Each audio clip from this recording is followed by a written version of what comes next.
இயேசு கிறிஸ்துவின் இன்ப இனிய நாமத்தில் வாழ்த்துகிறோம். இன்றைய வேத வசனம்: அவர் உங்களை விசாரிக்கிறவரானபடியால் உங்கள் கவலைகளை எல்லாம் அவர் மேல் வைத்து விடுங்கள். 1 பேதுரு 5ஆம் அதிகாரம் 7ஆம் வசனம். Today's Bible verse: Casting all your care upon him, for he cares for you. 1 Peter chapter 5 verse 7. நம்முடைய வாழ்க்கை பலவித அழுத்தங்கள் நிறைந்தது. அழுத்தங்களே இல்லை என்றால் ஒருவருக்கும் காலையில் படுக்கையை விட்டு எழ வேண்டும் என்ற எண்ணமே ஏற்படாதாம். நாம் தூக்கத்தில் திரும்பி திரும்பி புரண்டு படுக்கும் நிலையை ஏற்படுத்துவது கூட ஒரு வகை அழுத்தத்தின் காரணம்தான். இத்தகைய அழுத்தங்களும் அதன் காரணமாக ஏற்படும் தூண்டுதல்களும் இல்லை என்றால் வாழ்க்கை அர்த்தமற்றதாகிவிடும். ஆனால் வாழ்க்கையை ஊக்குவிக்கும் அழுத்தம் எப்பொழுது வருத்தும் அழுத்தமாக மாறுகிறதோ அப்பொழுதுதான் சிக்கல்கள் ஏற்படுகிறது. 2 பெண்கள் கர்ப்பமாக இருக்கின்றனர். 2 பெண்களுக்கும் கர்ப்பம் என்பது ஒரு வகை அழுத்தத்தை கொடுக்கிறது. ஏனெனில் அவர்கள் உடலில் அது பல மாற்றங்களை ஏற்படுத்துகிறது. 2 பெண்களின் குடும்பத்தினரும் இதனை பெரும் பேராக கருதி மகிழ்ச்சியில் திளைக்கின்றனர்.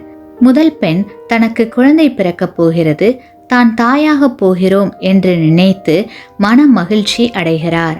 ஆனால் 2வது பெண்ணோ இந்த சூழ்நிலை தன்னை வருத்துகின்ற அழுத்தமாக உணர்கிறார்.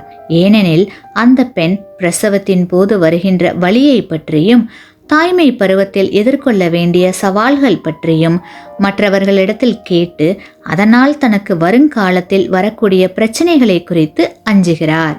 2 கர்ப்பிணிகளுக்கும் சூழ்நிலை ஒன்று என்றாலும் அவர்கள் பிறரிடம் கேட்டு சேகரித்த தகவல்களும் தாய்மையின் மேல் அவர்கள் கொண்டுள்ள நினைவுகளும் வெவ்வேறானவை.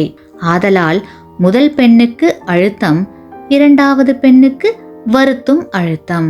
பொதுவாக அழுத்தம் பிரச்சனையை கொண்டு வராது. வருத்தும் அழுத்தம் பிரச்சனைக்குரியவைகள். ஆனால் அவைகளையும் அமைதியடைய செய்யலாம். எப்படியெனில், தன்னை பார்த்து கொள்ளவும் ஆறுதல் கூறவும் ஒருவர் இருக்கிறார் என்ற நம்பிக்கையுடைய ஒவ்வொருவருக்கும் இந்த வருத்தும் அழுத்தத்தின் அளவு குறைகிறது. கிறிஸ்துவுக்குள் பிரியமான சகோதர சகோதரிகளே, உங்கள் இருதயங்களை ஆராய்ந்து பாருங்கள். உங்களில் இருப்பது வெறும் அழுத்தமா அல்லது வருத்தும் அழுத்தமா? நல்ல ஆரோக்கிய உணவு பழக்கங்கள், உடற்பயிற்சி, போதுமான அளவு தண்ணீர், தூய காற்று, சூரிய வெளிச்சம், போதுமான ஓய்வு, சுத்தம் போன்றவைகளை கையாளுங்கள். வருத்தும் அழுத்தத்தை குறைக்க வேத வாக்கு தத்தங்கள் துணை செய்கிறது. தேவன் உங்களை நேசிக்கிறார் என்பதை முதலில் நம்புங்கள். தேவன் நமக்காக கொடுத்த வாக்கு தத்தங்களை அனுதினமும் வாசியுங்கள். வருத்தும் அழுத்தங்களை தேவன் மீது வைத்துவிட்டு சந்தோஷமாய் வாழுங்கள். ஆமேன். நீங்கள் பெற்ற இந்த ஆசீர்வாதத்தை மற்றவர்களோடு பகிர்ந்து கொள்ளுங்கள்.